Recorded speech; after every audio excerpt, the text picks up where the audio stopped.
안녕하세요. 부동산에 관해 궁금한 것들을 요모조모 알려드리는 부동산 모두입니다.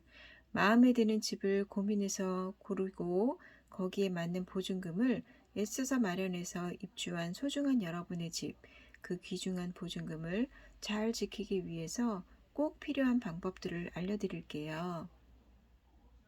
보증금을 보호받기 위해 가장 많이 하는 것이 확정일자를 받는 것이에요. 이사 후에 관할 주민센터에 직접 방문해 전입신고와 확정일자를 임대차 계약서에 받습니다. 완전한 대항력을 갖추기 위해서는 확정일자, 전입신고, 점유라는 세 가지 조건이 다 충족되어야 해요. 만일 직접 주민센터 방문이 어렵다면 전입신고는 인터넷을 이용해서 정부 24 사이트에서 또 확정일자는 대법원 인터넷 등기소에서 받을 수 있어요. 확정일자를 받고 나면 2일부터 그 효력이 발생합니다. 확정일자를 받기 위해서 별도의 임대인의 동의가 필요하지는 않아요. 또 다른 보증금을 보호받는 방법은 전세권 설정 등기를 하는 것이에요. 전세권 설정 등기를 하면 등기부 등본의 을구에 전세권 설정 등기 내용이 기록되기 때문에 임대인의 동의와 비용이 필요해요. 비용 내역을 보면 등록면허세, 지방교육세, 등기신청 수수료, 법무사 비용이 있어요. 또한 전세기간이 만료된 후에 등기부 등본상 기록이 남아있는 걸 꺼리는 임대인의 요청으로 말소 등기를 하는 경우 또 다른 비용이 발생하게 되지요.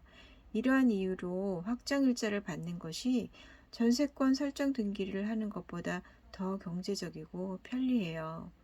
하지만 임대인이 전입신고를 꺼리는 오피스텔의 경우에는 확정일자를 받을 수 없기 때문에 전세권 설정 등기를 해야 소중한 보증금을 보호받을 수 있습니다. 확정일자와 다른 점은 당일의 효력이 발생하며 입주 전입신고가 필요하지 않아요. 그렇다면 이런 장치들이 필요한 이유가 무엇 때문일까요? 계약서상의 거주 기간을 보호받고 집이 경매로 넘어갈 경우 보증금을 보호받기 위해서예요. 경매 시 확정일자를 받은 경우 건물과 토지의 가격을 합한 금액에서 보증금을 보상받을 수 있지만 전세권 설정 등기를 한 경우 건물값만 따져서 보상받기 때문에 이 경우에 보증금 전액을 보호받지 못하는 경우도 있어요. 처음 계약 기간이 만료되고 보증금을 증액해서 재계약을 하게 되는 경우는 어떻게 하면 좋을까요? 먼저는 증액한 보증금을 반영해서 새로운 보증금으로 계약서를 새로 작성하는 거예요. 그리고 새로 작성한 계약서를 가지고 확정일자를 받는 거죠. 만일 기존 계약서는 그대로 두고 증액분에 대해서만 계약서를 쓰는 것도 가능할까요? 네, 이것도 가능합니다. 기존 계약서는 반드시 복원하고 증액분에 대해서 새로운 계약서를 작성할 수 있어요. 이것을 변경 계약서라고 부르는데 증액분에 대해서는 계약서 특약사항에 꼼꼼하게 기록을 하고 이 새로이 작성한 계약서에 확정일자를 받을 수 있어요. 혹시 기존 계약서의 보증금에 빨간 볼펜으로 두 줄을 쫙 아니면 수정액으로 깔끔하게 지우고 새로운 보증 금액을 쓰겠다고 생각하신다면 그거는 절대 하시면 안 돼요. 기존 계약서의 보증금은 손대지 말아야 됩니다. 기존 보증금에 전세권 설정 등기를 한 경우 보증금 증액해서 재계약하는 경우에는 두 가지 방법이 있어요.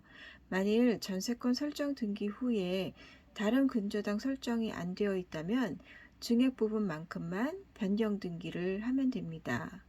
이거를 전세금 증액 등기라고 해요. 그렇지 않고 후순위로 다른 권리가 설정되어 있다면 올려준 보증금 금액만큼만 전세권 설정 등기를 해야 합니다. 유비무환, 잘 아시죠? 이러한 안전장치를 통해서 임차인들은 만에 하나 일어날지 모르는 경매 등의 극한 상황에서 거주기간과 보증금을 안전하게 보호할 수 있습니다. 감사합니다.